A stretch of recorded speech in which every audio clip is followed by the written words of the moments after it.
Hi, YouTube. You're first as always. Looking at the stew cam over there. Put you back over to this. All right, and we are going to begin in about 2 seconds. Live on air.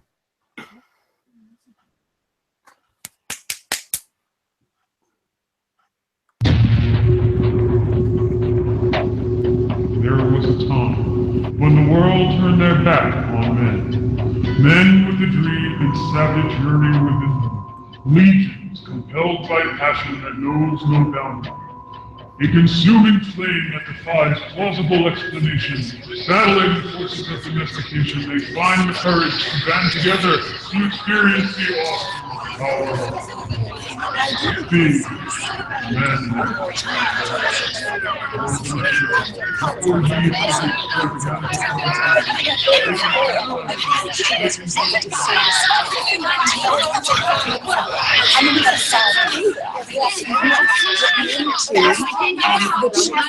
I said this without being respect. Shut up! Shut up! Shut up! Shut up!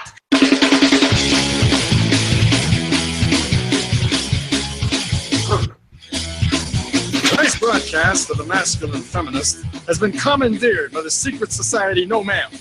Gotta go to a place where I get a shot and a beer, steak, man. Saying we can stop, get pancakes, and then we'll get laid, all right? Why do you drink ice cold beer on a hot day? Mr. Craven, what else are you gonna do with it? To alcohol, the cause of and solution to all of life's problems. The Yankees are champions of baseball! It's a power play goal!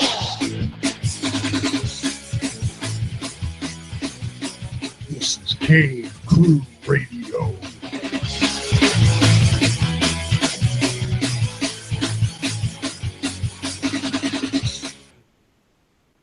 Indeed, it is Cave Crew Radio, ladies and gentlemen. Welcome. It is Thursday night at 9 o'clock, where you can always find solace in the cave wherever you are. I am contemplating building Noah's Ark again, getting 2 of everything on my way. It is pouring rain, and I'm afraid my basement will flood, but hopefully not before the show is over. My name, ladies and gentlemen, is DK, and I am in my cave in Windsor, Ontario, Canada. It's great to be here, as it is every Thursday night. I do believe the true King of Queens himself, Sir Big B, is in this cave as well. I am here live from Queens, New York. I am Sir Big B. And I'm not contemplating building an ark. It's been sunny and warm here, and I must say, usually I'm angry and mean and yelling, which I'm sure I will be at some point this evening. But I've had a fairly good week this week. I just want to, before we do anything else for the show, I want to just pull this up right here. What is that? This is. The album that I played a song on was released this week. This is Satan's Taint. It's Bobby Gustafson, who is ex-Overkill, his solo project, which I played bass on one of the songs. So the album is out. We had a good show on Monday with him, and I'm very excited. I've had a pretty good week. This has been pretty fucking cool. Did you play live? Like for the CD release or whatever do they still call them CD releases? Well, yeah, there are CD release shows, but no, we didn't play live because he's in Florida. I'm here in New York, and other people have played that are all over the world. Actually, the way he's been doing the first album and this album is he gets musicians from everywhere and uses their talents and puts songs together. He writes the music, sends the tracks out. Like I lay down the bass, vocalists will sing over it and so forth, send it back to him and they mix it and everything, and out comes the CD. So no, we didn't play a show for the official CD release, but either way, this is pretty fucking cool. This has been some good shit. So it's been a good week for me. Now, is there any way that the fans of Big B and Metal Thunder Radio and Cave Crew Radio, of course, is there any way they can get this CD? You can if you go. There's limited supplies left. If you go to satanstaintmusic.com, that's SATANSTAINT music.com, you can pick up a CD. The CD comes with, if you order it, it comes with 2 Satan's Taint stickers and a pick from Bobby Gustafson from his sponsored Sinister Picks, and he will sign it for you. So Nice. It's a good deal. Now, is it also available, say, on iTunes or everybody sells everything online nowadays? Yeah, Spotify. it's not at the moment. Actually, during the show on Monday, we talked about that. He kind of got screwed in the last album. So right now he's just doing physical CDs. Maybe down the line it'll be available somewhere on iTunes and stuff like that. But right now it's just physical CDs. So go to satanstaintmusic.com and order your CD. And here, Big B, and what is the name, out of curiosity? I can just imagine the anger in this song. What is the name of the song that you laid the bass on? The song I played is called "Deliver Me to the Gods." All of his songs are basically like Viking type. Has Viking themes going through them. So the song I played on is called "Deliver Me to the Gods." Now, hang on, just for a minute. Let's let me, of course, queue up because we have big news from England today. But hang on a minute.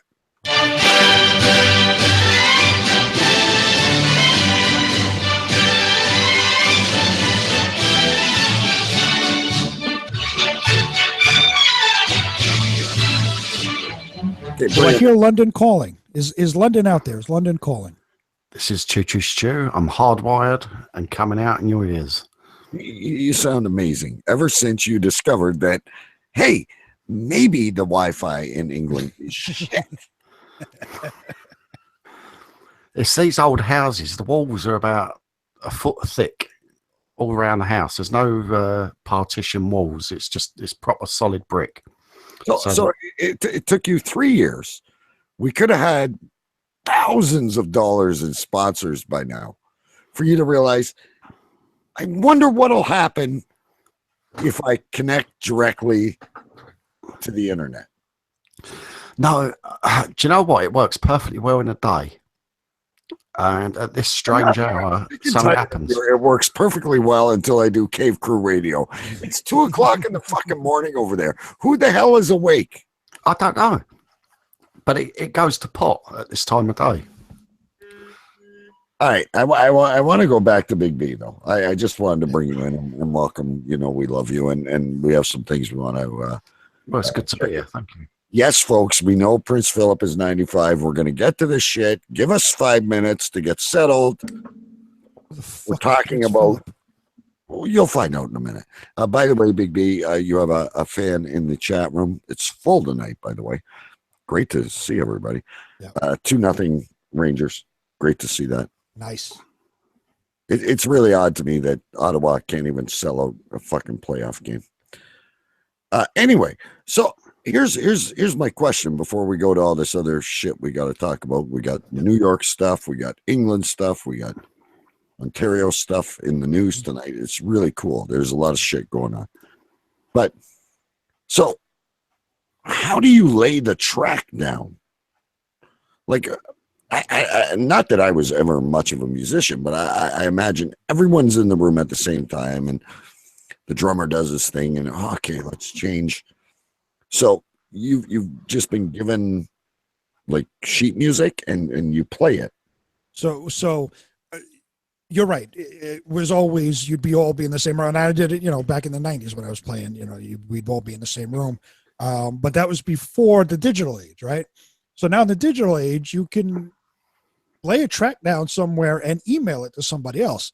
So how this worked was he sent me a track with his guitar and the drums. He told me what tuning it was in. I had to figure out, the notes. I had to learn the notes by listening to it and then lay it down. So what I did was we recorded it in Pro Tools. A friend of mine has a Pro Tools rig in his house, so I went over his house. Spent I don't know how many hours, like 5-6 hours, recording the song, getting it perfect. You lay it down. You save the file. You send off the Pro Tools file so they can upload it into their Pro Tools rig and mix it with everything else. We also did a mix of my bass with the track he sent me, the guitar and drums, for him to listen to make sure he liked the way I played it, where I came in and came out, all of that stuff. So yeah, you can do a lot in the digital age and don't have to be in the same room anymore. So basically, you're the heavy metal version of the Pet Shop Boys. Sure, we are the metal metal shop boys. Yeah, the Depeche Mode. Right. But it is amazing how you can do this sort of thing these days. It's just mind-boggling, really. It all started out with Ebony and Ivory. Who was that? McCartney. Wait a minute. McCartney and Stevie Wonder. Yeah, because do you remember? Off the fucking rip. Where does Stevie Wonder? But they were one of the first people to do this sort of thing because it was notorious, wasn't it? They made the video and the song. One was in America and one was in the UK. So you're telling me when they recorded that song, and you're going to shatter a lot of people right now, they were not in perfect harmony. They wasn't. They was in totally different countries and they wasn't playing at the same time. It was just like Big B had said. But I believe they were one of the pioneers of that sort of thing. You hadn't really heard of it that much before then. That destroys me. Big B, go. I thought Ebony and Albany or whatever their fucking names were at Wembley Stadium. What? And they were sitting beside each other on a piano. Don't you remember the fucking video? That's the video. That doesn't mean that that's not when they recorded it. That's the music video. I don't even think the video they were together, were they? Maybe they were, but yes, they were sitting beside each other on a piano. Remember the MTV day, guys, when videos were getting big. All I was saying is they were the pioneers of it, and they weren't in the same room when that was recorded. They wasn't even in the same country. Wow, Rangers up 3-0. Puckman, please keep me updated. Good. Big B needs updates, folks. Please. And I just sent you to the song that I played, so you can listen to it. Yes, I want to listen to it, and perhaps we can play it on next week's show. I won't be able to cue it up, but ask permission, and maybe we can. Yeah. Oh, you can play it. Believe me. Okay, we'll play it on break next week. Anyway, it'll be on Pirate Bay in the morning. I know that. I know the fucking blind guy doesn't know whether he's in Hawaii or fucking Singapore. But I could have swore they were both sitting at the piano together. I don't really watch that video that often. Do you know what I mean? And I probably haven't seen it for 10 years. But all I know is they recorded that song in different countries. And I'm not trying to make Helen Keller jokes and shit, folks, but sure you are. When you see old Stevie sing, he looks like he's coming in his pants. Oh, he's got a big ass fucking smile. He's Bob. He's Ebony and Ivory live together in perfect harmony. He can feel it all over. Oh yeah, he can feel it all over. I don't know where. Let's go to England first, because actually, this is really cool, folks, because if you're new to the show, I'm in Canada, Big B's in the States, Chew is in England, and we just usually dive into stories, whatever there is to talk about. But it's actually a story this week from each of us. And Stu, Phil today, as you refer to him over there in the royalty version, Prince Phillip at 95. 96, I believe, isn't he? Has retired as of August. He has now. Here's my deal, and don't get mad at us. You know this is a fun show. I would never get mad. Fuck is he retiring from? He's Well, got servants waiting on him hand and foot. He probably doesn't even cut his own fucking toenails. Listen, a day in the life, a busy day in the life of Prince Philip, yeah? He gets woken up gently by his butler. He then... Not his lovely wife. Yeah, Usually he doesn't sleep in the same room as her. He gets woken up by his butler, given a cup of tea, whatever he drinks, a couple of slices of toast. He then gets taken into the shower, rinsed off, dried off. It doesn't have to do a thing. Dried off. He steps into his perfectly pressed clothes, and he gets taken to wherever he's going to go to cut a ribbon somewhere. He gets drove there. He hasn't got to look up bus times. He hasn't got to worry about other trains on strike. And he goes and opens that, tells a few rude jokes and insults the Chinese. And insults the Chinese. Fill us in on this one. Well, I can't remember the exact words he used, but he did. Let's put up a picture of Prince Phil here. Jesus Christ, he looks dead. Yeah, there's Prince Philip. Holy shit, he looks like the fucking old man from Poltergeist. Do you think as the wife of the Queen of England, he could have his teeth fixed? Jesus Christ. Get a little bit of plastic surgery or something. But generally, the Queen and Prince Philip both, they don't have to do a lot, do they? They don't really have to lift a finger. They've got no worries. They've got no money worries or where the next meal is coming from. So they just go around their life. No wonder they live till they're 100 or 95, 96, whatever it is. Because they don't do it. They don't lift a finger. They wear all of these medals on their uniform. Yeah. All right. Prince Philip may be different, but Charles and all of these, a lot of them, all right, they might have gone to a war zone, but do they do the same job as like one of your soldiers on the front line? Well, look, they're the ones that took the sword out of Excalibur. I mean, they got blessed by the Puckman wants to know if they still have sex at night. They may well do, but not together. Okay. But I want to know, like DK said, what the fuck is he retiring from? Well, was he retiring from being fucking a prince or whatever the fuck he is? I'm retiring from being rich. See, our royal family have got probably, say, they've got 150 charities each that they sponsor and they champion. So they will go round twice a year to a certain charity and they endorse it. They put their name to it. They go there, shake hands, chat to a few people, smell fresh paint wherever they go, and that's about it. Right, but if it's anything like it is here in the U.S., that's just a tax haven. That means they don't have to pay tax on it. That's the whole purpose of it. I need you to elaborate on a couple of things for me. And I have actually met Prince Philip in person, by the way. You can tell us about that too. So now there's three things, but the first two I'd like to cover is he said he sniffs paint.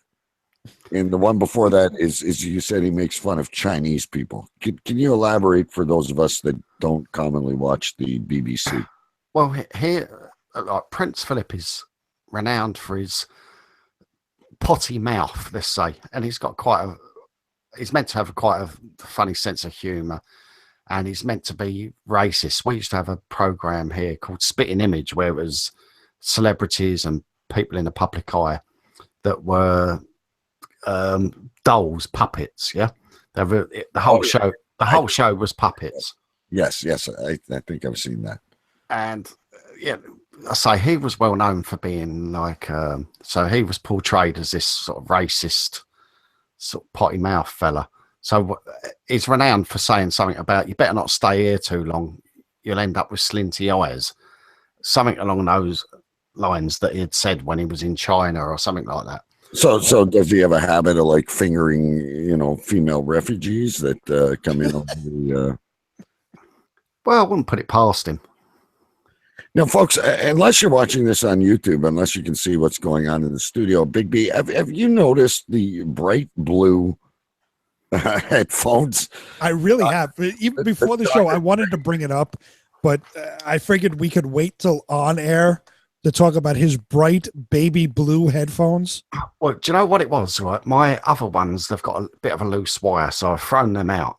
And I was going to go and buy some the other night, and I went into my boy's room, and I said, "Oh, do you use those headphones still?" And he said, "No, they hurt my head." So I said, "Oh, don't worry, I'll take them." And now I know what he means, because they're like crusher. They crush your head. Are they like Dr. Dre? Or are they what's that to make? Yeah, what's the brand of them? Yeah, are they George Michael? I don't know what you'd say over there. Are they? No, I brought them. They're unbranded. So they're not like David Beckham or anything like that. They're just headphones. No, they're just headphones. They do what they say on the label, and they squash your head, and they're very, very bright. Yeah, you look. I mean, you've got that jean jacket on. Again, folks, if you're not watching on video, you wouldn't know what we're talking about. But Stu he shaved his head for the show. Yeah. And he's got these baby blue, and he's learning from me, because he used to complain to me. He used to go, DK, I can hear my voice. And I'm like, you can only wear one headphone at a time. I'll tell you what I must say about my attire this evening, yeah? You look stupid. Like, notice how I tuck mine behind my head? Like, you've got the blue sticking up like you're a fucking unicorn from Starbucks. Well, but of course you could be a man and just wear them both, like I do. I could, but that's just me. Doesn't the echo bother you? I haven't got an echo. I'm used to it, being in the studio for all those years, playing music and recording. You have to hear yourself when you're recording, so no, I'm used to it. It's deaf in one ear anyway. Yeah, see, deaf in 2 ears. What are you kidding? But I must say, back to my attire. Yeah. Let's go back to the Stu Cam over here. I'm streetwise upstairs. Yeah. Yeah, you look great. No. Now stand up, Stu, because no. Wait, do we really want that for after fucking he wore a robe and naked? His pajama bottom. Oh, my God. So from the top up, he looks fantastic. And I don't even usually wear the pajama bottoms. I've only got one pair. Yeah, remember the show a couple of weeks ago where he fucking wore a robe when he was naked underneath? Oh, God. That was last week. Was it last week? Oh, Jesus. If you have not subscribed on but no one noticed it, and I didn't say until after we'd gone off air. Until after the show. And then I want to know, how cold is it in your house? Because every week you're wearing either a sweatshirt, today you got a denim jacket, you got an overcoat, something's going on where you don't just have a regular t-shirt. How cold is it in your fucking house? Well, it's quite chilly here in London, and we've had the central heating on most of the evening. We went out while it was still on. We come back, it was roasting hot, so we turned it off. So what you got to remember is it's 2 o'clock in the morning. Everyone's in bed, the heating's off, and I'm sitting here in the white room, and I have got the window open to let my vaping escape. I've got a smoke alarm just behind this door behind me. Fuck, that's all we need is for the smoke alarm to go off. How great would that be if the smoke alarm went off in the middle of the show? Well, he looks like Dr. Evil with a blue hoo-hoo on top. Fuck. Anyway, let's go over to, before we get to my story, I found this very interesting as well. You posted this from New York, and apparently I confirmed with you that this is a true story, that poop water has been raining from the ceiling at Penn Station all day. Yeah, now, good times. Explain to everyone what Penn Station is, how busy it is, whatever. So Penn Station is actually the train station under Madison Square Garden. Oh shit, it's busy. It's a hub for, you got New Jersey Transit comes in there. I think you have Amtrak that comes in there. New York City subway service comes in there. So it's a hub for Long Island Railroad goes in there. It's a hub for everybody that has to commute into the city or travel into the city for one reason or another. And obviously it's under Madison Square Garden, so anybody going to a Ranger game, a Knick game, goes to Penn Station. So it's extremely busy. It's probably second to Grand Central Station. So what apparently is happening is, I guess, a sewage pipe broke in the ceiling of Penn Station at this one specific area. So what they say is poop water is just sewage leaking down into, and they placed garbage cans there, and they said that the smell is human feces. The interesting part to this story is not that the sewage is leaking. It is poop water. It is poop water, yeah. So, but the interesting point isn't that poop water is leaking in Penn Station. I mean, you can get that anywhere in New York. The interesting thing is it's right next to a restaurant, and people are ducking underneath the yellow tape to go into the restaurant. So they're not affected by poop water falling on them, the smell of human feces wafting into the restaurant. No, they just want to go in and have their food. This is what it's like to live in New York. We're so desensitized to everything. Is it that good a restaurant? Human fecal fucking water, human fecal matter water could be falling from the ceiling right next door to a restaurant. Fuck it, I'm going to go in there and have a burger.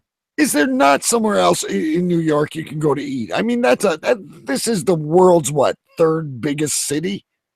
It's, I mean, there's a place to eat every 6 feet. But apparently this restaurant that's next to poop water, I guess, is a popular spot. Okay, I had another phone call I want to make, but is there any way you can get me the name of that restaurant?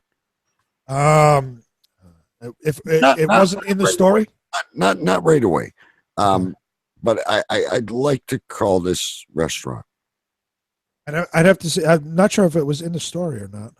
And are they providing like sanitary wipes and? Well, I know in the story it said that the guy said that he's glad that they have a back door, so people. Now here's the other thing. Is the game not in New York tonight? The game is in New York, yes. So the Rangers are playing at home. 18,000 people. Yes. Let's say, just for the sake of fucking argument, there's 40% of them taking the train. Most of them are taking the train, I would say. So it isn't just Ottawa that's playing like shit tonight. Well, at least there's somebody smelling like shit. I'm trying to. The way you guys sue over there, I mean, you sue over everything in the United States. Is there not going to be lawsuits?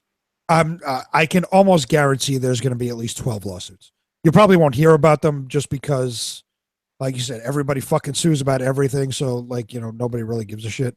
But yeah, there'll be plenty of lawsuits. The restaurant is called Trax Bar and Grill. Somebody get us the number for Trax Bar and Grill. Fuck. I can't believe it. So there's, and it is poop water. That's the best way to put it. Yeah, well, realistically, what it is sewage water, but the smell is of human feces. So yes, you can't say poop water. And imagine you're going into work. Say you work at well, it's Bay Street in Toronto, but Wall Street is Wall Street anywhere near that, or no? Wall Street is nowhere near there. What's near there is 6th Avenue. You could stretch it and go to 5th Avenue. So if you're working somewhere on 6th Avenue or 5th Avenue or Broadway in Midtown, you would probably be going through Penn Station. Like Broadway or Kelly and who's the fag she just hired? Ryan Seacrest. Ryan Seacrest. Yeah, I'm not exactly sure where they are, if they're further uptown or not. A lot of those places, a lot of those channels are more uptown. Midtown is a lot of just business. You're near the Diamond District. You're near Broadway. The theater district and stuff like that. So basically, you're going to see Phantom of the Opera or Cats, and they literally smell like shit. Yeah, you could get off at Penn Station, or you could go to 42nd Street. They're one stop away from each other, so you can get off at either one. So yeah, especially if you're coming from Long Island or New Jersey, you're going to go through Penn Station. So yes, you would smell shit on your way to see Phantom of the Opera. Stu, I want you to call this Taps Bar and Grill and ask them for a shit burger. Fuck, I'm not letting that one go. You think that would be a 9/11, like an emergency? Let's solder the pipes. I mean, no one's tripping over it, are they? Well, I'm not a plumber, but you think you would solder the pipes or not just put a garbage can underneath? Well, that's how we solve things here. There's 650,000 people a day going through there. Right. And there's a garbage can to collect poop water. A little bit of urgency. It's fine. That's how New Yorkers deal with it. It's all right. So, well, we're closing in on break, but I got two stories from Ontario, but just before we go to break here, LCBO, which is the Liquor Control Board of Ontario, which Ontario is a province, which is equal to a state. They are recalling Bombay Sapphire Gin due to a wrong alcohol content on the label. Apparently, it doesn't have botulism or anything like that. Mm-hmm. It's just a stronger gin than what they've advertised. It's 77% as opposed to 40%. And someone, you were mentioning our Facebook group earlier, said this. Please bring all bottles to my house. Exactly. Who's complaining about this? Well, obviously, it's everything is, like we just said, everything is open to a lawsuit anymore, right? No one is ever going to complain about that. Oh, some snowflake will fucking, who drinks 0%. Yeah, that is true. Some fucking piece of shit millennial, fucking snowflake, fucking liberals pussy. I drank a glass and I got really drunk and it was too much alcohol in there and I'm gonna cry now and fuck you pussy. Yes. Unless you got done for drink driving or something, I said no means no, but I was slurring my words and it sounded like go. So Big Leroy really did fuck me in the ass. But seriously, if I could get my hands on some of these, that's double the strength. I'm not a gin person. Oh, I love Bombay kicks ass. I don't know what blue gin and white gin. I don't know what the difference. A gin smells like shit as far as it's juniper, isn't it? It's juniper. It's basically a flavored vodka, isn't it? He's got a fucking explanation. I've studied gin a little bit. Gin is wonderful. Yeah, I've got to pick a class. Do I want to take biology or gin? Well, come on, that's a no-brainer. We're all going to pick gin. I studied gin. I've studied a lot of things too, but I don't think I ever studied gin. Wait. No, I have a question now. Specifically for Stu. You went to culinary school, yes? Yeah.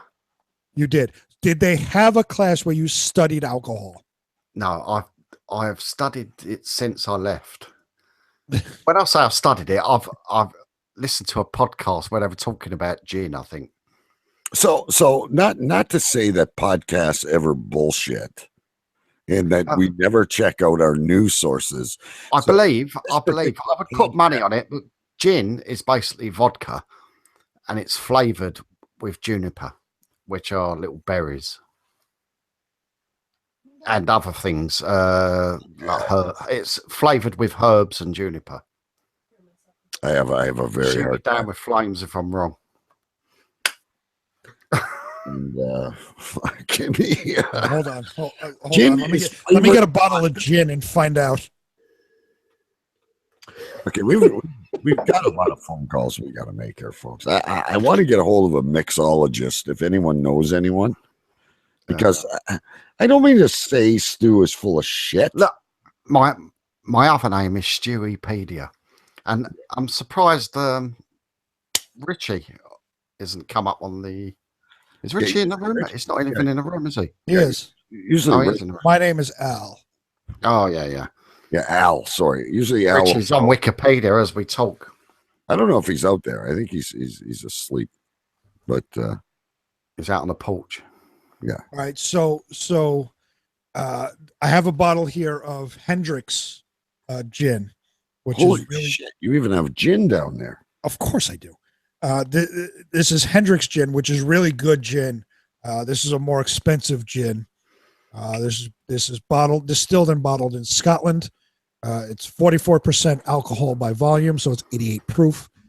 It does say this handcrafted gin is distilled from a proprietary recipe which includes traditional botanicals such as juniper, coriander, and citrus peel. Well, there you go. The unexpected infusion of cucumber and rose petals results in a most iconoclastic gin. It's not for everyone. Please enjoy the unusual. I don't think it doesn't say anything about vodka, but it does. Stu is right with juniper and stuff like that. It's a vodka base, though. Yeah, it doesn't say anything having to do with vodka, so I can't say no. You're wrong, but you are 100% correct in the juniper berries and all that stuff. Thank you. What do I win? You don't win shit. You win what's behind this fucking curtain, which is absolutely nothing. Smells wonderful. Al is out there. He's drinking a rum and coke, and he's going to look into the gin legend for us. Look, Al some Hendricks. All right, listen. I've got another story from Canada. There's so much shit we got to talk about tonight. I want to call. There's another story about an airline I want to talk to you guys about. Okay. But let's take a break because this break's really cool. Because I don't know if you guys have ever had a call from Microsoft where they try to tell you they want to fix your computer and they try to get you to do stuff, and obviously it's a scam. There's so many scams out there. Yeah. But we have our very own Choo Choo Stu. Took a call from Microsoft, and we have that call tonight. So time is fleeting us quickly tonight. Some nights I sit here and I go, what the fuck am I going to talk about next? But I'm learning about junipers mixed with vodka makes gin. I wonder what happens when you mix a redhead and a blonde. Does it make a brunette? Stu will tell me. Off air, of course. That's top secret, folks. That's like alchemy. That's druid shit. That's top secret old country. If only you knew the things we talk about when the show's over and nobody else can hear. You think Unkum is dangerous over there in North Korea? Just wait till we get out of our caves. We're just too fucking lazy to test our weapons. We drink them. But our farts could eliminate ISIS. Anyway, kids, you're listening to Cave Crew Radio right here on cavecrewradio.com every Thursday night at 9 o'clock Eastern. Big B mentioned earlier, we are so proud of all the interaction that's going on in the Facebook group, which is, of course, Cave Crew Radio. It's great to see all the new faces and everybody telling stories and sharing, and it's where we get a lot of stuff for the show, so please keep doing it. Let's take a break, and during this break, we will hear Choo Choo Stu on a call with Microsoft. Nice. There it goes. Hang on. Of course, I'm not ready because you guys have me distracted. So you asked me what goes on the rest of the week. Facebook, Cave Crew Radio.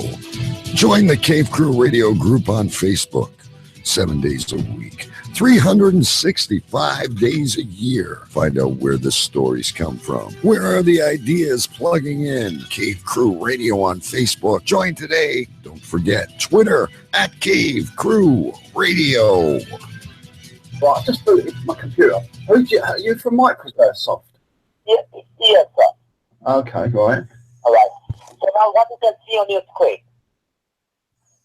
It says, well, it's like my desktop. Okay. Now look at your keyboard. On the extreme down bottom left corner of your keyboard, can you see the CTRL key? Yeah.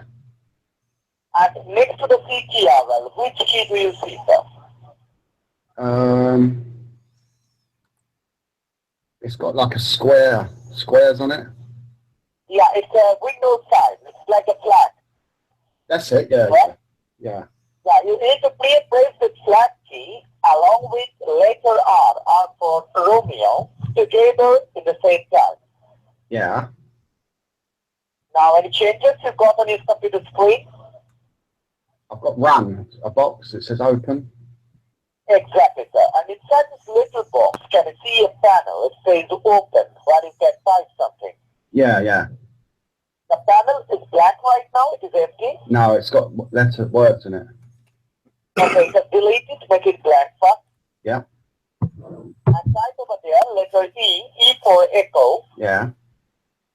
Then V for Victoria. Yeah. Then again E for echo. Yeah. Then N for November. Is that N for November? Yeah, yeah. Okay. Then T for Tango. T for titties. Yeah, T for teacher, yeah. Yeah. Then V for Victoria. V for vulva. Yeah. Yeah. Then W for whiskey. W for whiskey. Then R for Romeo. R for Randy. Okay. Now you just give a click on OK. Okay. Yeah. And let me know what changes you can see on your screen. Well, it's come up this picture with writing on it. The writing says... Sorry? It's got writing on there, and it says, "Do you think I'm some kind of idiot?" Yes, obviously. It's written my screen as well. I'm talking with an idiot. Yeah, right? That's what it says, yeah.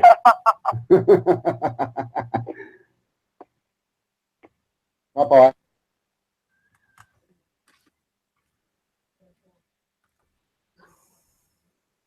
Cave Crew Radio, live every Thursday night, 9 p.m. Eastern, 6 p.m. Pacific, only on cavecrewradio.com. Don't forget to check out the live YouTube feed, also available on demand on iTunes and Stitcher, wherever good podcasts are found. Cave Crew Radio at cavecrewradio.com.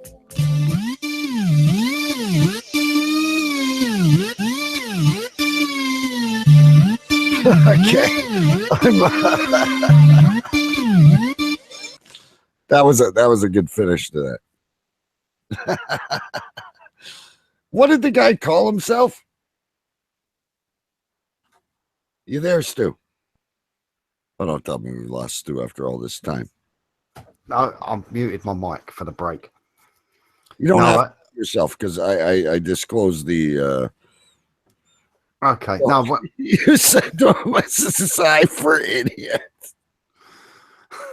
No, when he called me, I was in the other room, and he'd called me on a landline, and I thought, I could record this. So I quickly punched up the voice recorder on my phone, and then went into the other room, put it on loudspeaker, and that, and then.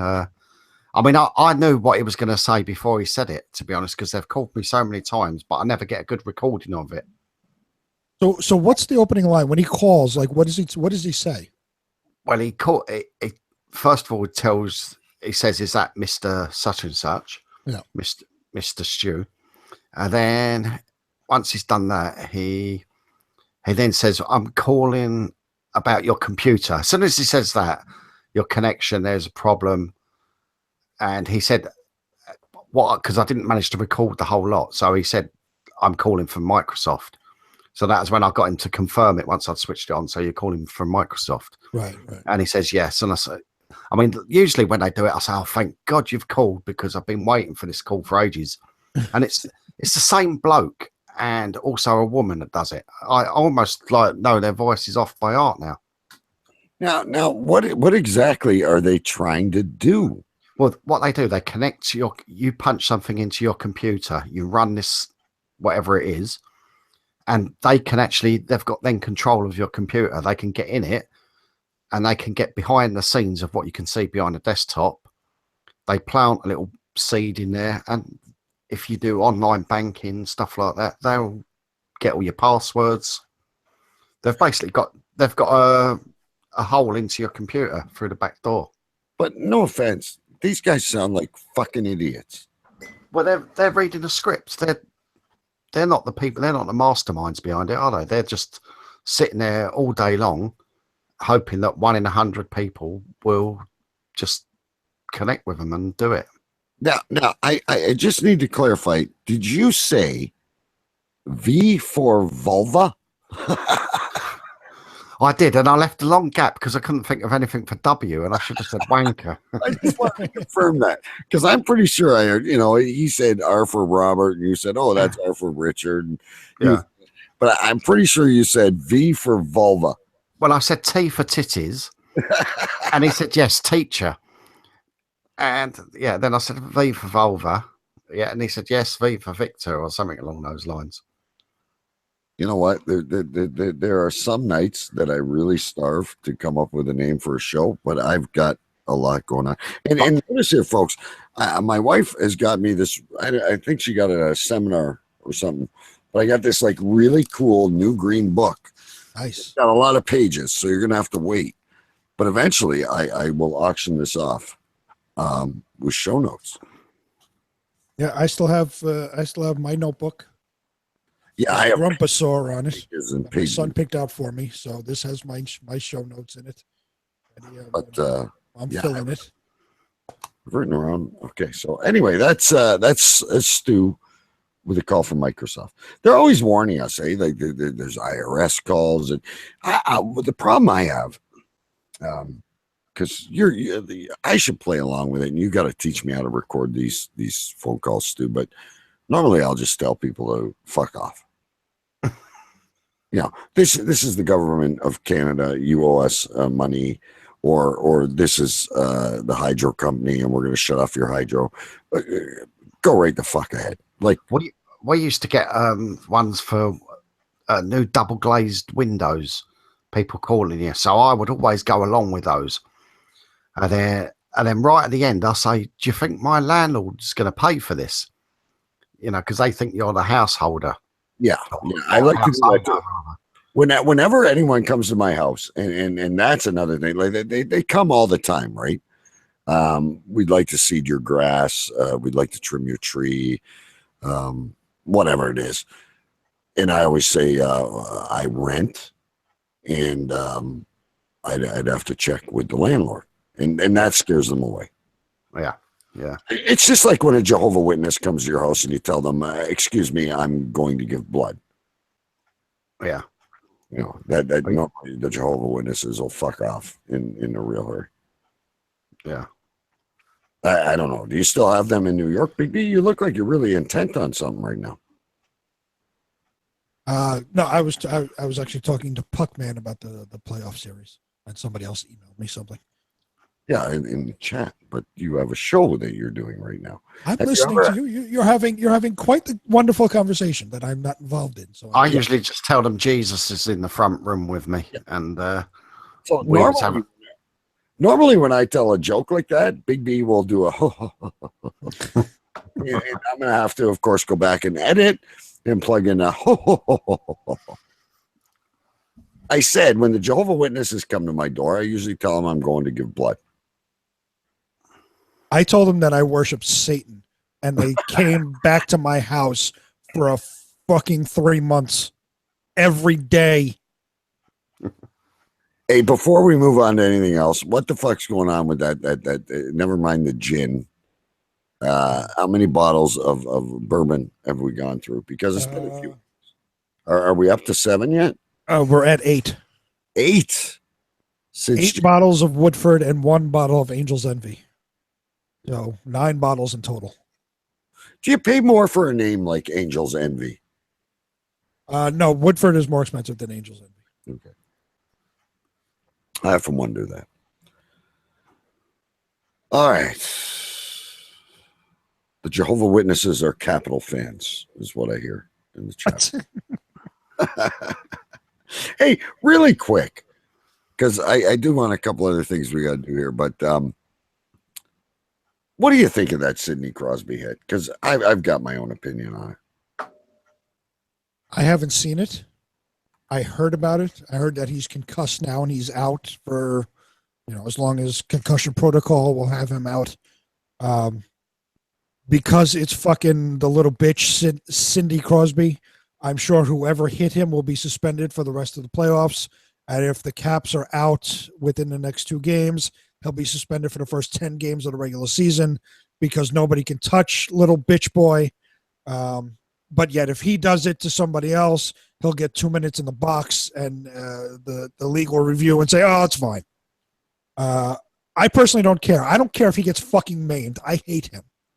No. I wish somebody would fucking maim him on ice. He's a fucking bitch. Like Gretzky was, right? At least Gretzky was like the greatest player ever to play hockey. Gretzky, fucking, and Gretzky wasn't dirty like fucking Crosby is. Crosby's a dirty fuck, and he cries about everything. They showed, actually. I mean, there's 2 dirty slashes. One took a guy's finger off. And Crosby fell under the radar. Look, we had a little pre-show, which I was telling Stu before you came on. I'm going to keep doing it in the Cave Crew Radio Group because we had, a bunch of people hanging out with us and we were chit-chatting about, wasn't a show. We were just talking shit. Right. And I'm not a fan of Sidney Crosby myself. I am a proud Canadian. But I've been watching some hockey games, primarily St. Louis, Nashville, and then Edmonton, San Jose. And I'm watching tight physical hockey. Right. I play hockey myself, and I coach. I'm a small guy. This game does not bode well for me at all. I'd be killed in 2 seconds by this type of hockey. But I love to watch it. I love tight checking, tough, physical hockey. Not a challenge every time there's a fucking whistle. Not people going. The only thing I'm happy with of a rule they changed is embellishment. I'm so glad they came up with the embellishment penalty. Guys faking it. But again, that never applies to fucking Crosby, though. No, ever. You can see it. You can just look up on YouTube and look up Crosby embellishments. Like a stick doesn't even come near him. He's flopping down on the ice like fucking he got shot. He makes soccer players look fucking legitimate when they do that. Yeah, it's fucking ridiculous. I mean, how many other guys? Again, I'm a Toronto fan, right? But Zaitsev was taken out with a hit from a Washington Capital. And he came back, but he's not playing in the World Championships now because he's still showing signs of concussion. Yet he came back and he played. Right. Doug Gilmour played with a broken ankle. Bullshit. Steve Larmer won the cup with the Rangers with a broken hand. Yeah, bullshit. You want to talk about a really good hockey player, and this was always the argument when I was a kid, Big B. You'll know both from the Rangers. You say Gretzky, greatest in the world. I call bullshit and say, what's his name? Number 11. Now my mind's going. Messier. They said he couldn't win a cup without Gretzky. He did it. Better hockey player, through and through. I don't know about it, but he's probably definitely a much better leader. I don't know about a better hockey player. More solid body. He's definitely a better leader on ice. I mean, he is the captain. Did you ever see the guy? One hand on his stick. One thing I watched him for years on the Rangers. Of course, I saw him. Well, I mean, and he's played in Edmonton as well. But they always said, you're second. You are second in command. You are Spock to Captain Kirk. No. Did you ever see the guy with one hand on his stick? Look, we tell the kids all the time, 2 hands on your stick, 2 hands on your stick.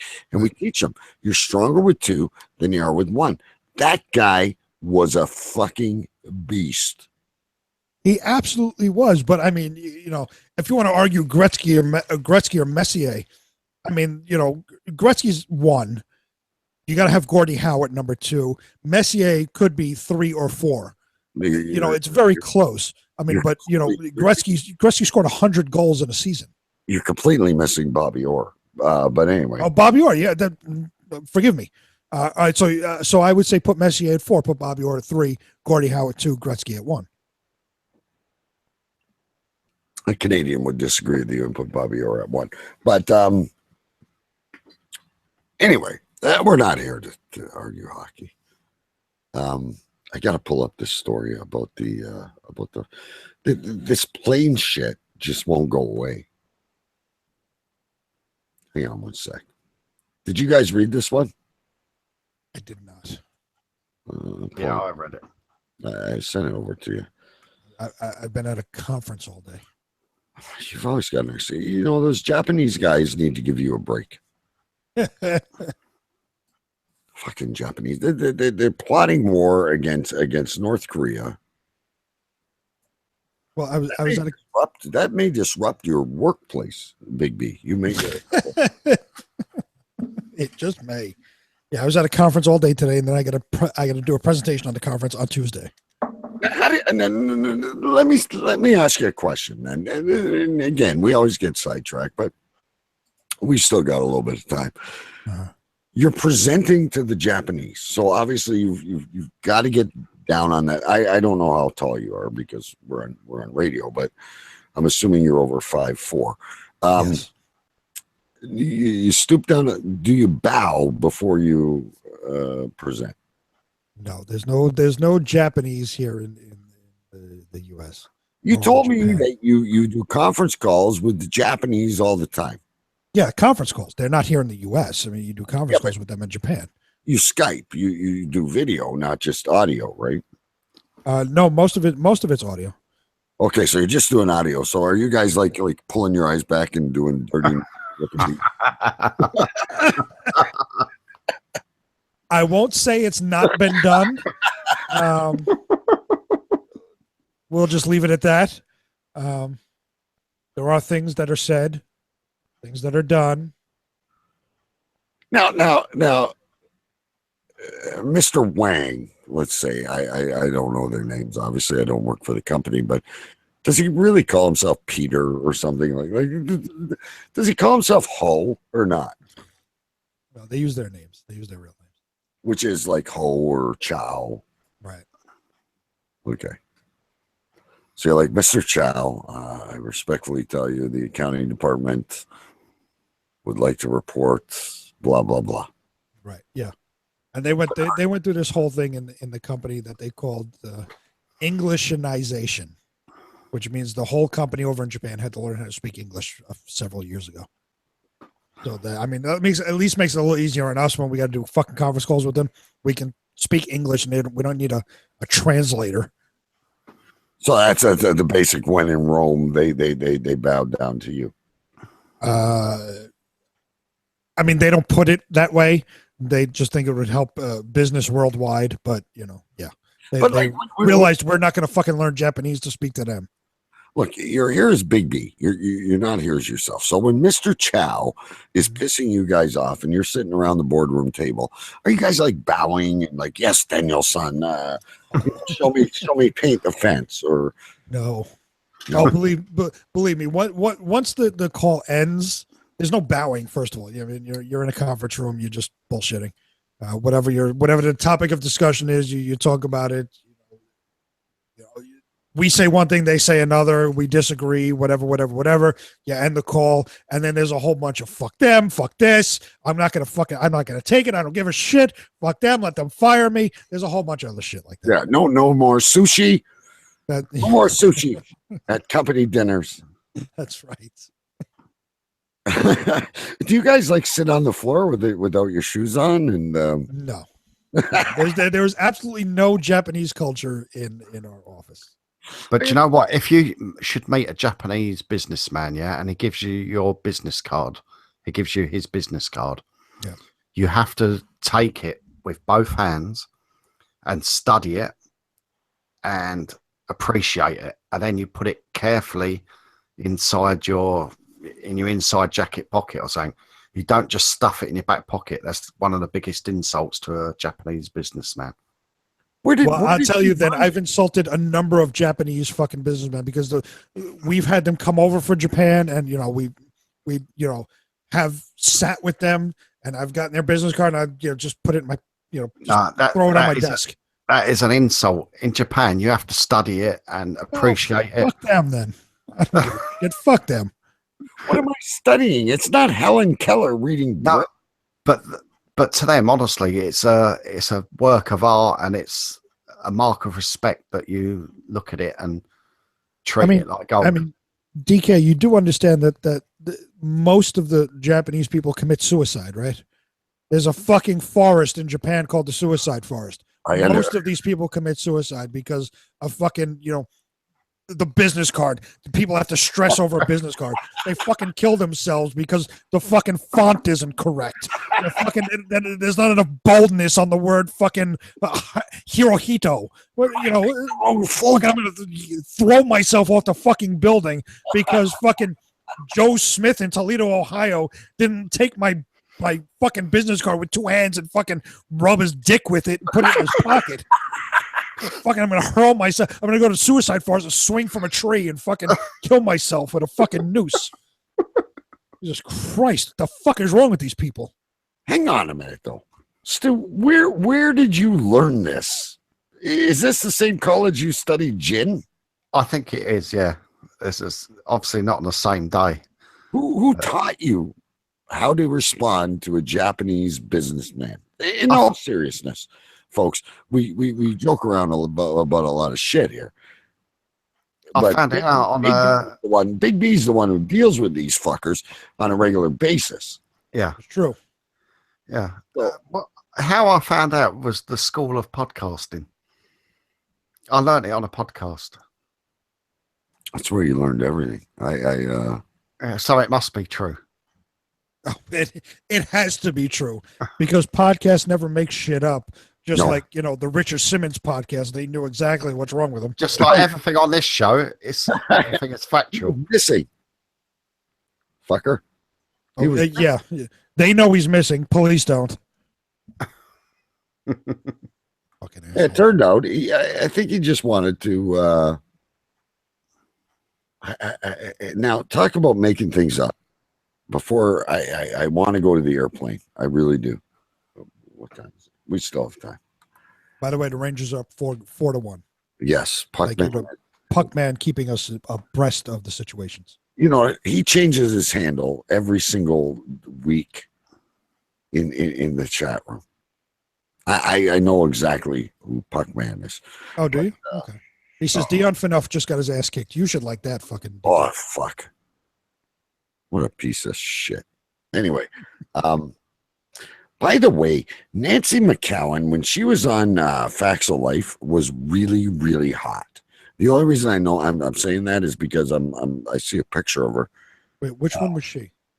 She was the butchy Joe. She was Joe Polnicek or whatever. Wait, and you said she's hot on fucking Facts of Life? Oh God, yeah. She wait. Who did you like? Blair? Wait. So let's review the Facts of Life here for a second. You had Blair, the hot blonde chick. She was not hot. She was fat and she was obnoxious. But you had fucking Joe, who fucking. That's what I'm talking about.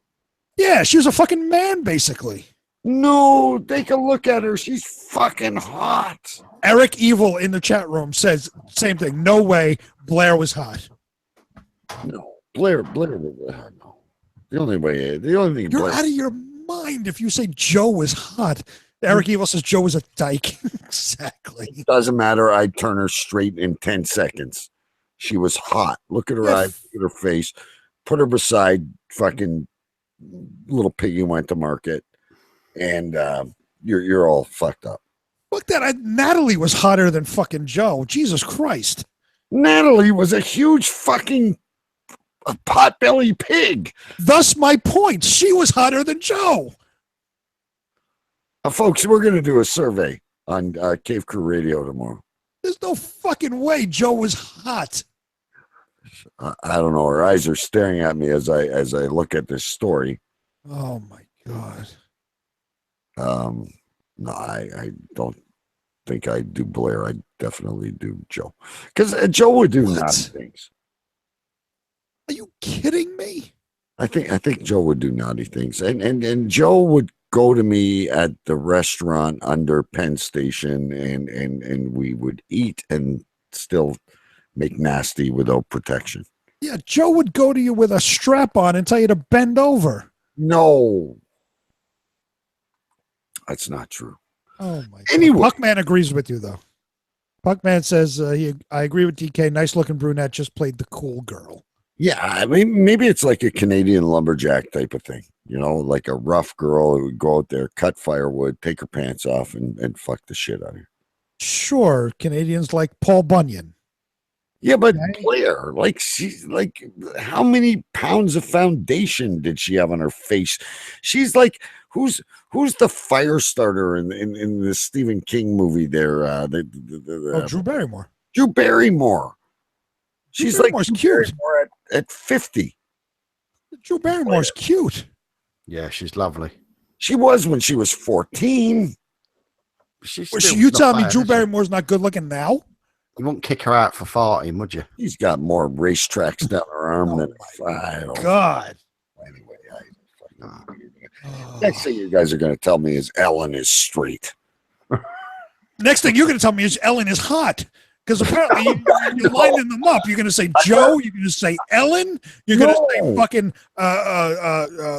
the chick from Married with Children, Marcy. Who? What other lesbian do you want to fucking say is hot that you? Marcy. Yeah, Marcy from Married with Children. Marcy Darcy. Oh God. Amanda Beardsley or something like that. Whatever her name is. Amanda Beardsley. Yeah, look her up.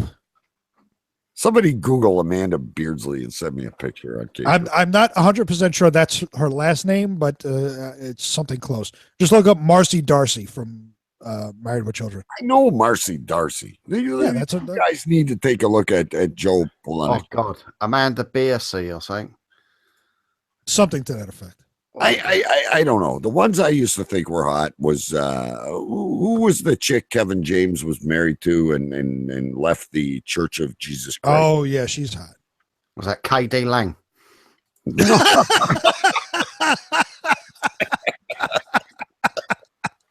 Where the fuck did you come up with Kate? Oh my God, because she fucking looks like Joe.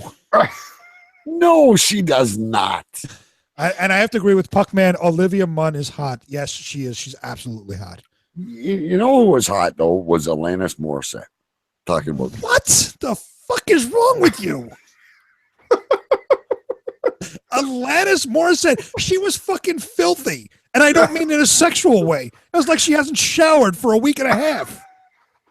Just fucking greasy and disgusting. I don't know what the fuck you American people look. You need a girl with strong thighs. There was once a girl. There was once a girl on your Olympic team. She was a gymnast, and she made that weird smile. Yeah, she was cute. She was beyond cute. Yeah, there was pictures that came out. I don't know, last year or whatever. What's her name? I don't. No idea what her name was. She released some pictures of her taking selfies and like fucking underwear and all that stuff. So yeah, she's cute. Yeah, she was hot. Anyway, I don't know where we're going. And now this story's not going to make any sense. Well, you're the one that brought up Joe from fucking Facts Life was hot. Because I'm staring at a picture of her while I'm trying to go to the next story. Oh my God. So here's the story. And please. Now people are really going to think we're nuts. Apparently up here in Canada, there was a moose that escaped from a zoo. And he is on a cow raping rampage. Okay. I have pleaded with everyone to find out if this is true or not. Calgary, Alberta. A moose that escaped from a Calgary zoo is wreaking havoc on local farms in the area, as the 2,000-pound beast has allegedly been sexually assaulting a large number of cows since it escaped 2 nights ago. A number of local farmers in the area have warned authorities about a moose that has been seen on many occasions humping their cattle. Okay. Now, here's where I'm wondering if this is true or not, because this is apparently the time of year that the cattle is in, what would you call it? Season. Yeah, Heat? they're in heat. In heat. It's their mating season. Apparently one local farmer said he was first alarmed by the distress calls he was hearing from his cattle. Someone tell me if this is real or not. Never in 100 years did I ever think I would see this with my own eyes, the farmer said. I can't see why not, really. This 3-year-old moose has been raised in captivity, and due to its particularly aggressive nature, was enclosed by itself most of its life. It's the first occasion in its entire life that it's had to experiment with it with a sexual partner. So basically, it's a guy that's been tied up in jail for its entire life. It's been dying to get out there with whatever you would call a female moose, and it escapes from the zoo, and now it's fucking all the cows. And now It's not a female moose; it's a male moose, isn't it?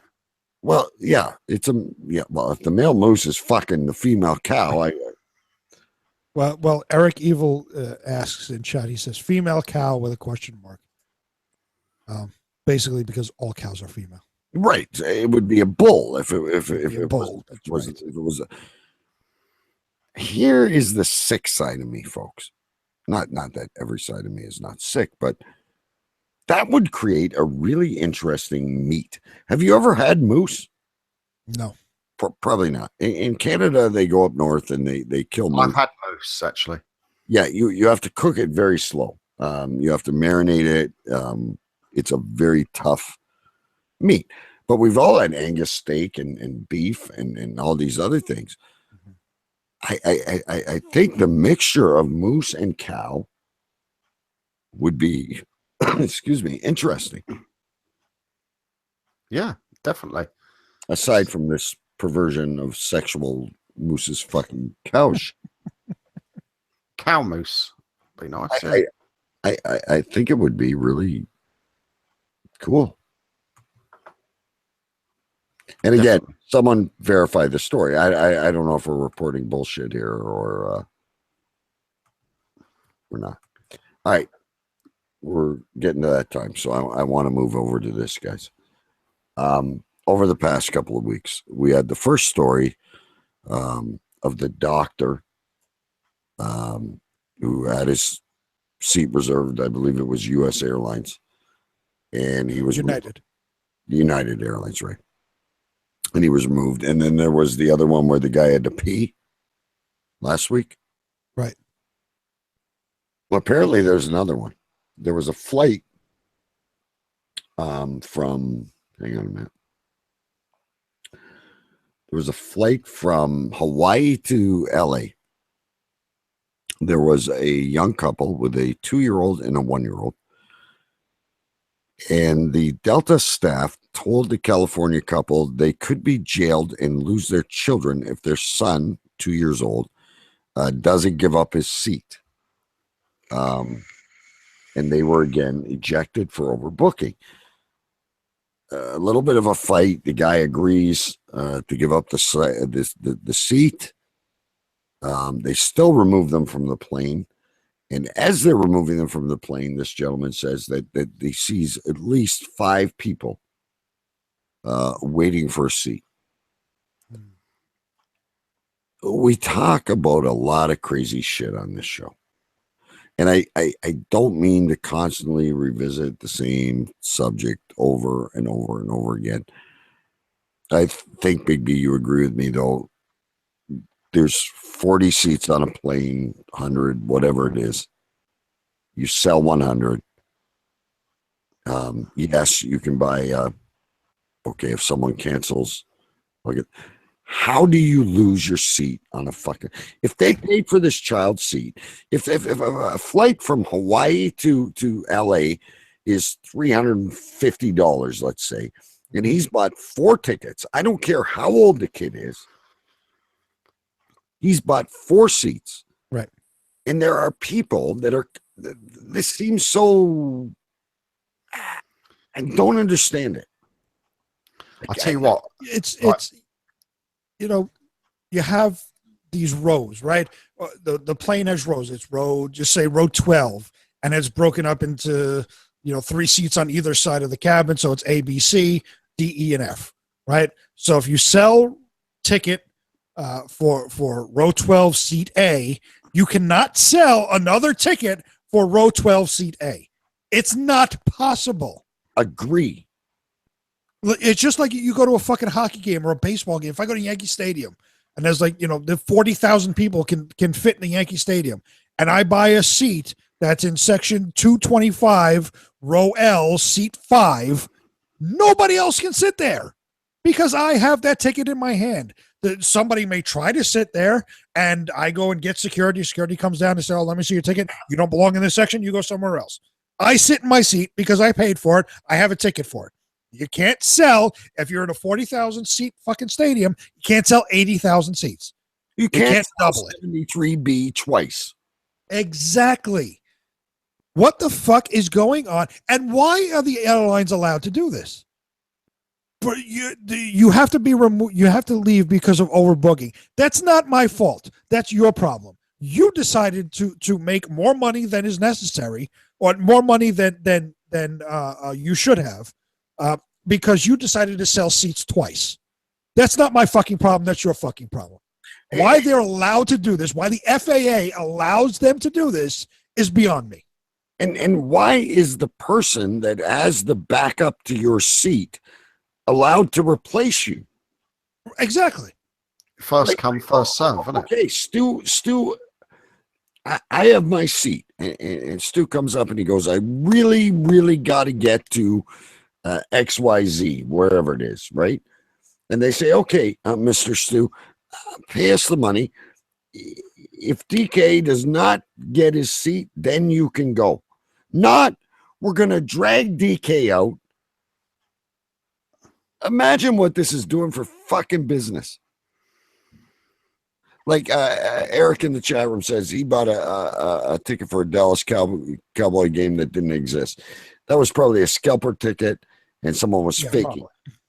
But we're talking about the legitimate owner of the company, the right. Delta or United or whoever it is, double selling a seat. And just by chance, we both fucking show up to take our plane.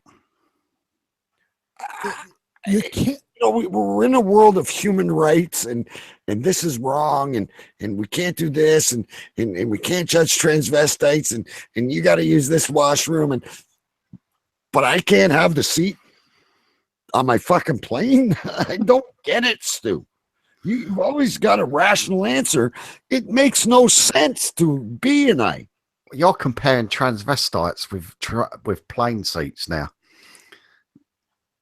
But what we're telling you, Stu, is that let's make it real simple. What if a transvestite had your seat, the same seat as yours? Yeah, if you would have to let the transvestite sit there, and you would have to get off. It's his fucking seat. There's 4 seats on a little mini plane. Hello, my name is DK. And it's her, not a she. Hello, my name is Bob. Hello, my name's her. 4 seats are sold. The 5th guy comes. I'm sorry, buddy. You gotta wait. I don't understand it. No, it doesn't make any sense whatsoever. But all I can say is, when I was traveling on planes with 3 kids under, say, 6 years old, 6, 7 years old, if someone wanted one of my kids' seats, they could have had it. Because it's very stressful flying with kids. It doesn't matter. You've paid. I don't know. I'll tell you what, I would have gladly got off and left them. I'm gonna give myself a fucking stroke over. But this is like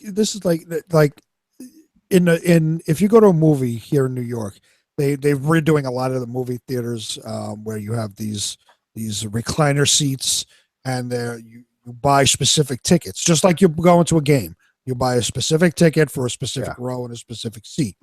So when you go online and you buy a ticket, there's a little map that they pull up, and they'll show all the green is free seats. All the ones that are gray, you can't buy tickets for.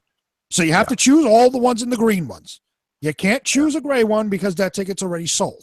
But airlines have to oversell because they don't want to leave any empty seats.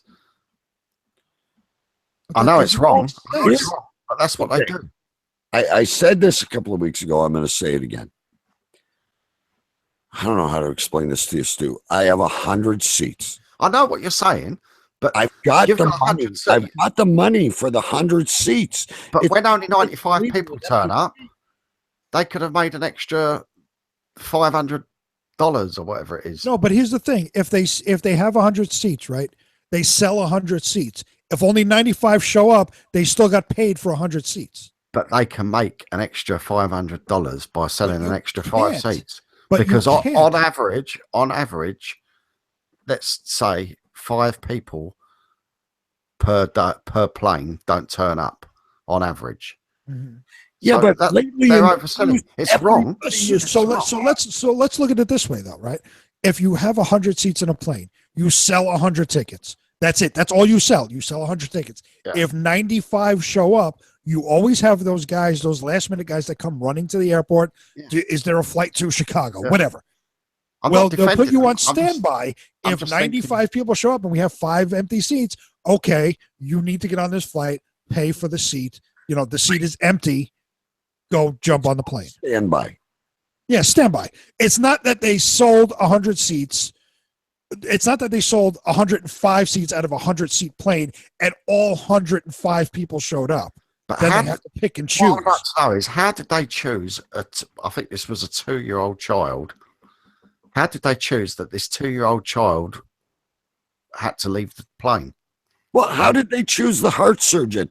How did they choose the guy that had to go pee? What do they do? Are they playing bingo in the fucking luggage area? They're fucking bobbling ball. Seat 42 was the one to go. Yeah. I don't know. I think we should call Delta Airlines. Very quick. Hang on. And I'm going to ask them if I get a ticket, if I can have a guarantee, I'm not going to lose my seat. This is bullshit. Probably. Hi, thanks for calling Delta, KLM, and Air France. In a few words, please tell me what you're calling about today.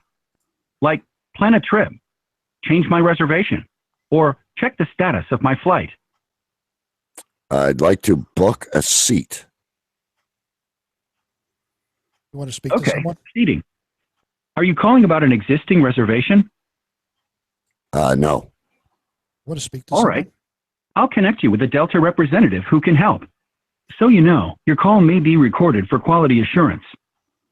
To help improve our service, please stay on the line at the end of your call for a 1-question survey. Can you hear? Current hold time is between 11 and 17 minutes from now. Please wait while your call is transferred. We're going to keep talking. All representatives are assisting other customers. Please hold for the next available representative. Okay, we'll keep talking while they're on hold. So yeah, you definitely got to keep it going in the background, though. Yeah, I've got them going here. Delta Airlines, ladies and gentlemen.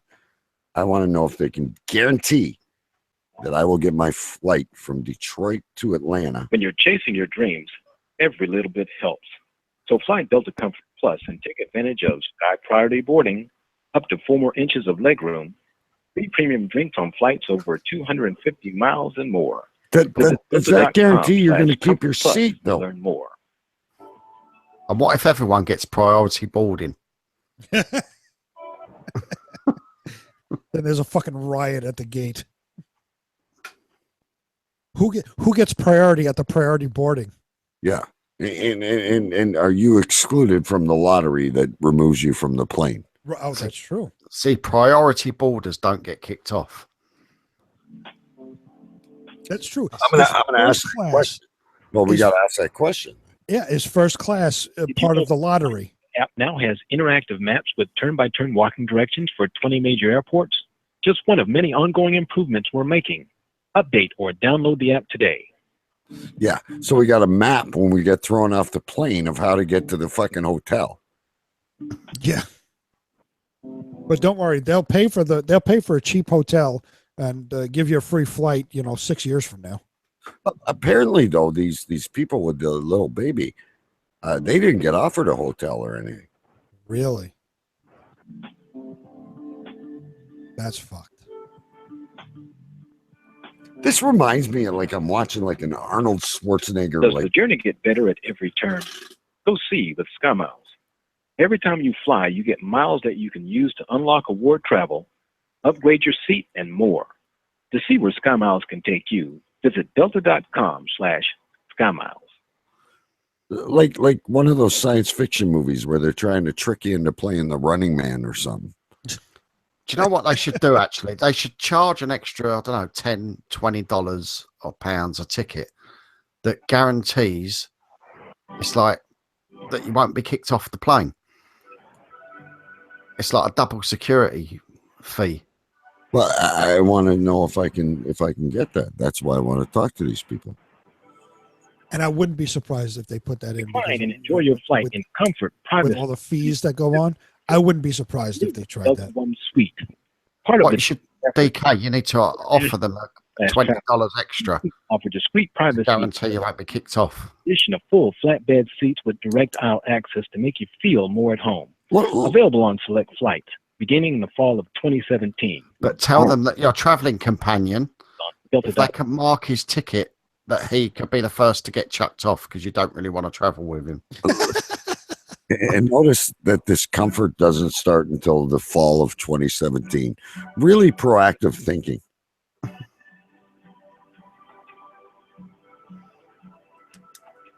Tell them you're bringing a family of 11 refugees on with their goat. Hello? I think you're still on hold. Wow. But here they are saying we could have this extra comfort just like at home. But it doesn't start till the fall of 2017. What if you'd booked an extra seat next to you? Would they have taken that? If I book 2 seats, I wonder if I'm guaranteed that I'll be able to stay on the plane. How fucked would it be if you book 2 seats to leave one empty and they pick you and leave the empty seat? Do you think they'd do that? Of course. Okay, folks, we're running out of time here. Like, answer the fucking phone. Well, they said 11 to 17 minutes. But there can't be that many people that want to fly on Delta after all this shit. Well, I can guarantee you there's at least one other person on the line that's asking the same questions you are. Because everybody's, reading these stories. I want to make sure that they can. Phoning them as well. You know what? I wouldn't be surprised too that other people are phoning them just like us. Let's make a little bit of a bit out of it and get some information, and because everybody's reading these stories, so it's definitely something people are thinking about. But it really irks me that they advertise, get extra leg room. When you're chasing your dreams, every little bit helps. I ain't chasing no dreams. I just want my fucking Take seat. advantage of Sky Priority Boarding, up to 4 more inches of legroom, free premium drinks on flights over 250 miles and more. Visit delta.com/Comfort Plus to learn more.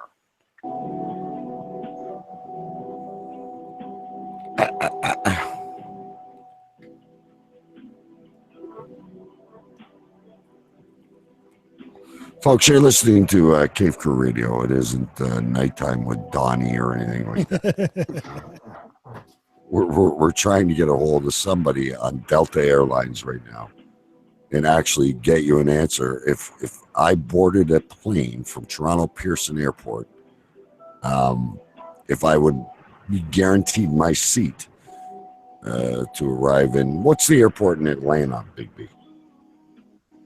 Airport in Atlanta. Oh, what's the airport in Atlanta called?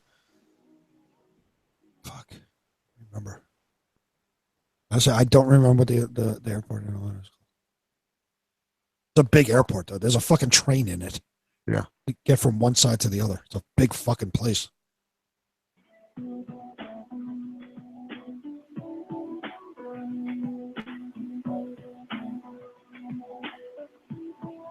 I can't believe these people are this busy at 10:30 Eastern on a Thursday night. Is it Hartsfield Jackson? Say that again? Hartsfield Jackson? The Atlanta airport? I don't know. That's what's come up here. Yeah. It might be. Yeah. I mean, it doesn't sound familiar, but it might be. Is it not Jimmy Carter International? No, it's not Jimmy Carter International. I mean, the last time I was there was fucking what year is this? 2007, 17 years ago. Why would anyone want to fly into Atlanta, Georgia? I did. I flew into Atlanta. It's like one of the busiest airports, I think, in the world. It's fucking huge. I mean, my wife and I went on vacation into Georgia. We were. Flight Delta app now has interactive maps. Fuck yourself. We were in North Georgia, so you fly into Atlanta, and then we drove like an hour and a half north. Update or download the app today. I don't want to download the app. I just want a guaranteed seat. All right, folks, we'll give them about 3 minutes here. Sorry to drag you through this, but usually, like when we call a pizza place or something, what's the name of that place with the poo water? We should call them. Penn Station. Next week. Next week, we're going to call Jack's Barn Grill or whatever. Oh, Trax Barn Grill. Trax Barn Grill. I got to write that down. And where would that be? Brooklyn? Manhattan. Is it? Yeah, it's Manhattan. Penn Station. It's under Madison Square Garden. It's Manhattan. All right, we'll call there next week. Is it a nice establishment? Well, I don't know. You've got to walk through poo water to get there. And it's like underground, is it? Is it in the rail station? It's in the subway. Yeah. What do they have? Like good pastrami? What's their? I've never been there. I don't know. I don't think you'd need to book a table, would you? Probably not. No, it's not. I don't think it's one of those places. I think it's one of those like. I think it's like a kind of a bar and grill type place where you go in after work, you grab a drink, you grab a burger or whatever. You know, one of them places. Not a fucking suit and tie place. You know what I'm saying? Could you feasibly live in New York and not see everything? You can live in New York and not see most things. Yeah, it's possible. What do you mean everything? Well, I mean, it's such a big city. Like, what is it? 12 million people. Right, so, but it's on it. But remember, it's on an island that's probably 12 miles. Was it 12 miles long, 2 miles wide? It's a small island. Better at every turn. Go see with SkyMiles. Every time you fly, you get miles that you can use to unlock award travel, upgrade your seat, and more. To see where SkyMiles can take you, visit delta.com/SkyMiles. That guy's fake, I guarantee it. Anyway, have you been to Coney Island? Have I been to Coney Island? Yeah. Yeah. But you can definitely live here and not go to because a lot of these things are tourist things that us New Yorkers just will never do. So like, have you walked through Central Park? I've been to Central Park. I played softball in Central Park. But you haven't been to Coney Island? Huh? You haven't been to Coney Island? Yeah, I've been to Coney Island. Have you been to Madison Square Gardens? To see the Ranger game, of course. Have you been to Broadway? I did see one Broadway show. I saw. Did you ever go see Letterman? Did not. No. Okay, I'm getting impatient of this airline. Eric Evil says it is Hartsfield Jackson Atlanta International Airport. Whatever happens, right, DK, you need to hang on, even if the show has ended, and record. He's on the hook for the rest of the night now. I'm not. No, I'm not that loyal to someone who's going to throw me off a fucking plane. I can't believe how busy they are, or are they just not answering the phones? They don't give a shit about anything. Is there really that many people that need to hop a flight on Delta right now? Well, I mean, it is at least, countrywide. You're not calling like, LaGuardia Airport. You're calling Delta. So it's, all across the U.S. and Canada. So they have one representative. Yes, there's one guy fielding millions of calls. From India named Phil. His Be name quiet and enjoy your flight in comfort, privacy, and exclusivity. Shut up. Okay, I seriously, it's hurting. Hello, Delta Airlines. My name is Dave. How can I help you? Travel. These offer privacy and custom access. In addition, Delta Airlines, how can I help you? I'll access to make. Okay, I'm hanging. Please turn your computer on and type the following message for Delta Airlines. I'm sorry, folks. I'm gonna make it up to you. To close the show before we name the show, I do have bonus jokes from last week's Ace Network.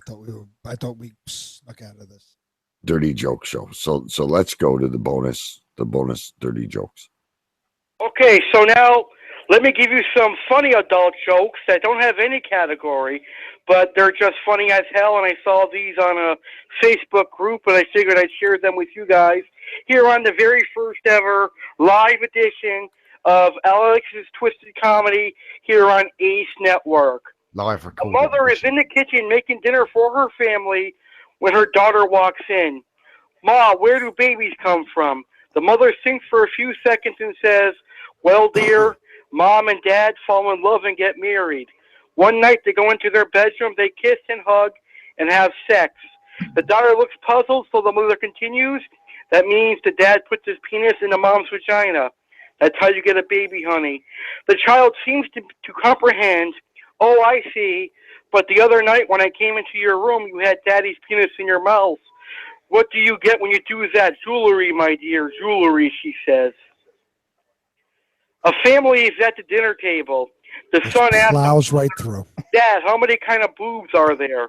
The father, surprised, answers, well, son, a woman goes through 3 phases. In her 20s, a woman's breasts are like melons, round and firm. In her 30s and 40s, they are like pears, still nice but hanging a bit. After 50, they're like onions. Onions, the son asks. Yes, you see them, and they make you cry. This infuriated his wife and daughter. The daughter asks, Mom, how many different kinds of willies are there? The mother smiles and says, well, dear, a man goes through 3 phases also. In his 20s, his wheelie is like an oak tree, muddy and hard. In his 30s and 40s, it's like a birch, flexible but reliable.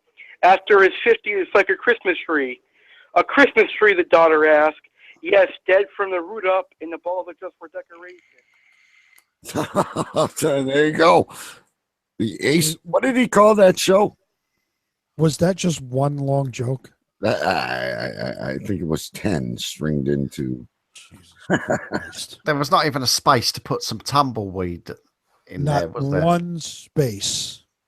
Here is my promise to you folks. I am going to call Delta Airlines. I will stay on hold, and I will have a recorded conversation with them ready for you next week. What you got to do is next week, just call them as we start the show and let it run in the background. Yeah, but it annoys the shit out of me. Like you're talking, and the guy comes like, "You're gonna have 4 more inches." You're like, sounds like a porno commercial. I don't need 4 more inches. I've been married since forever. So then I was calling Delta, and the guy said, you can have 4 more inches. Ha ha. The next day, the daughter asked, what is it when the penis is in the mouth? It's jewelry. Ha ha. Then the guy said, what is it with a penis in his asshole? He said, I'm gay. Fucking asshole. All right. Give me a chance in the chat room. We got a big room out there tonight. Now is the time where we have to name the show. So before we do that, and we go to us, is that moose story true? Is that a reliable news story? If it's on the internet, it must be true. No, exactly. That one would be. Remember that game we played? What was it? Take the bait. Take the bait.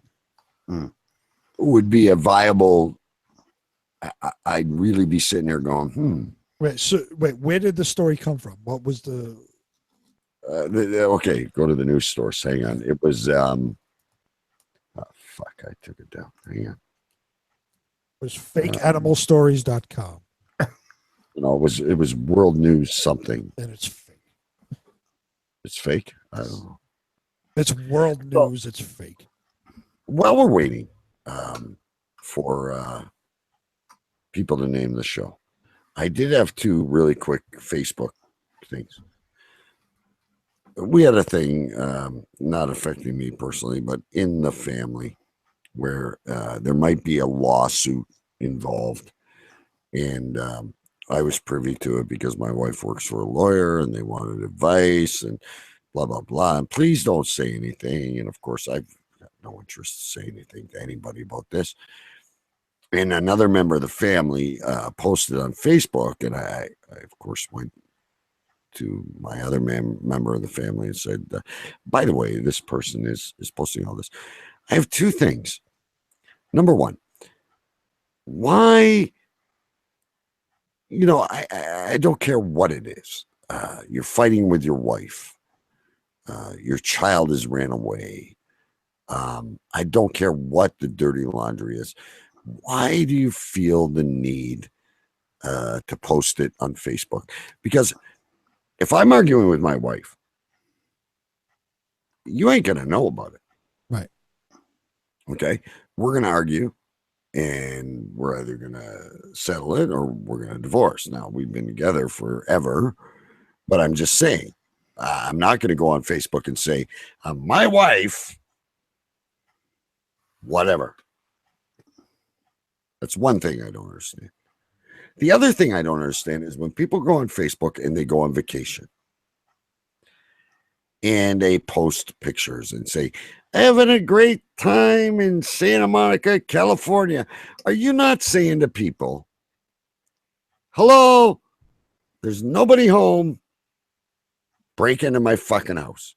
Exactly what they're saying. Like, post the pictures when you get them. I don't know. I'm so going gray over Facebook these days. I don't know. Am I wrong? Well, you remember growing up and you'd hear stories, and it was always the big joke was if you went over to somebody's house and they broke out the family photos or the vacation photos, in the photo album, it was like, you kind of don't want to see that. That's all Facebook is now.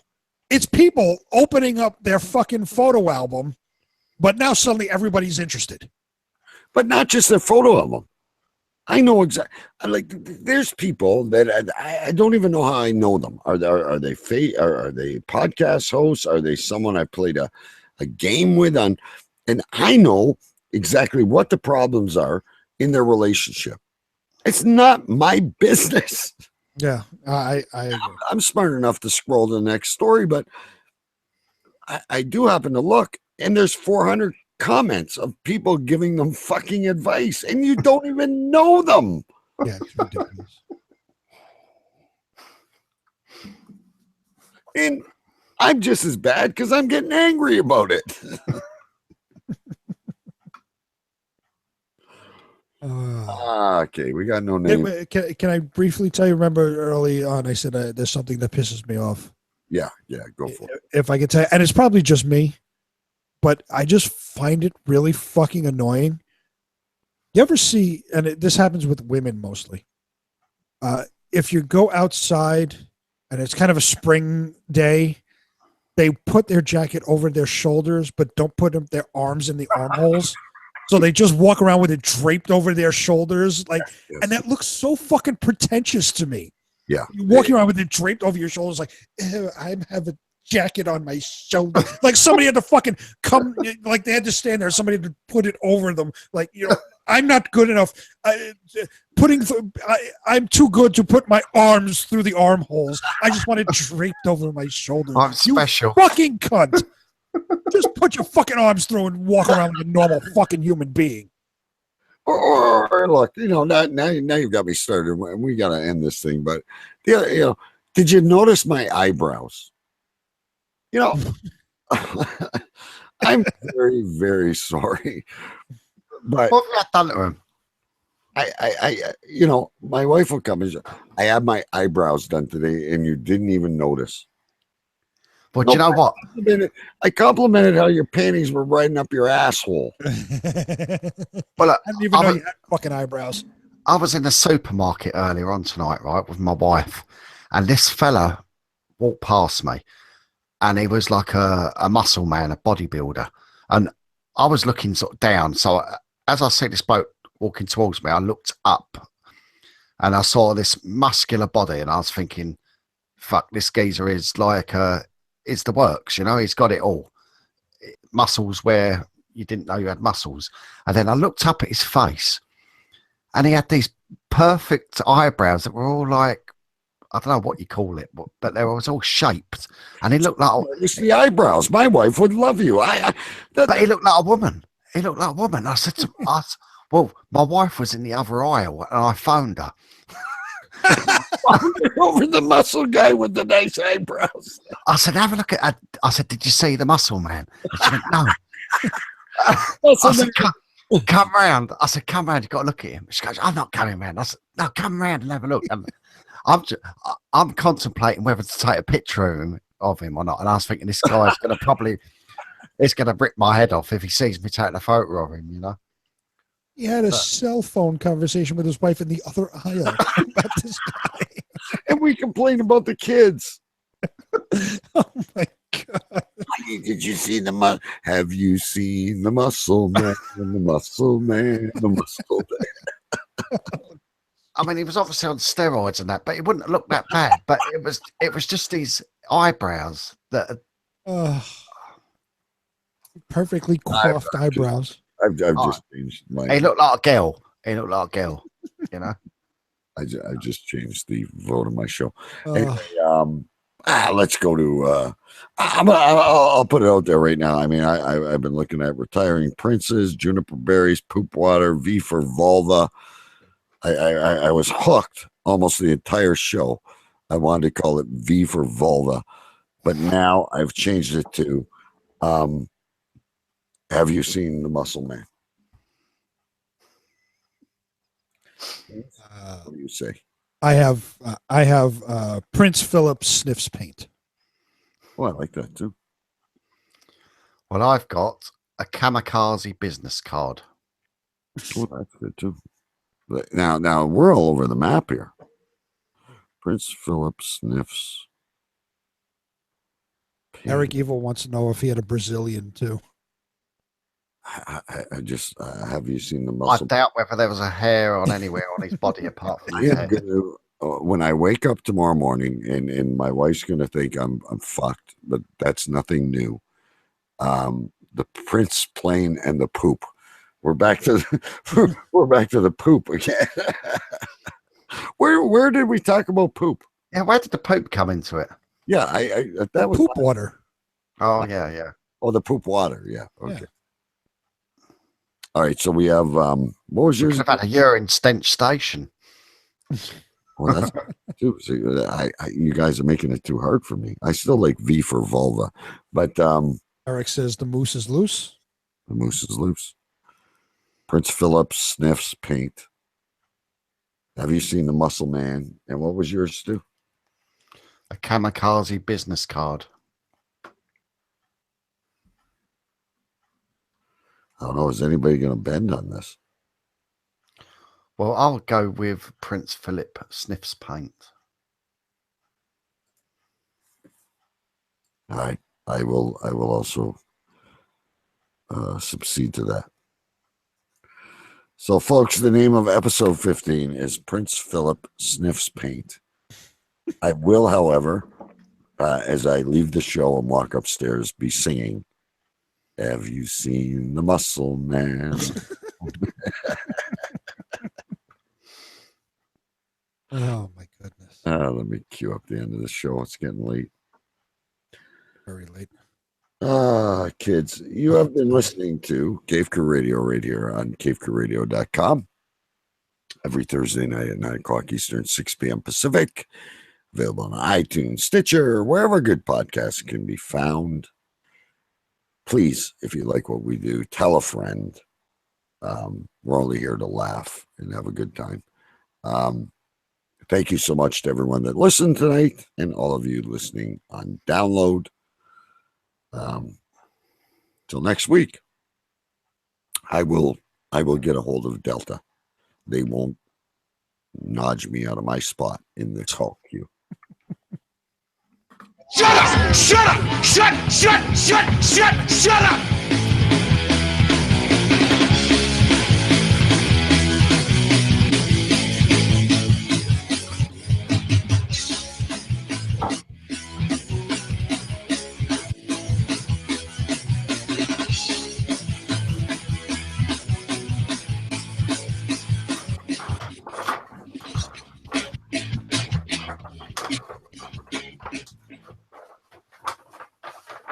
Still here, by the way.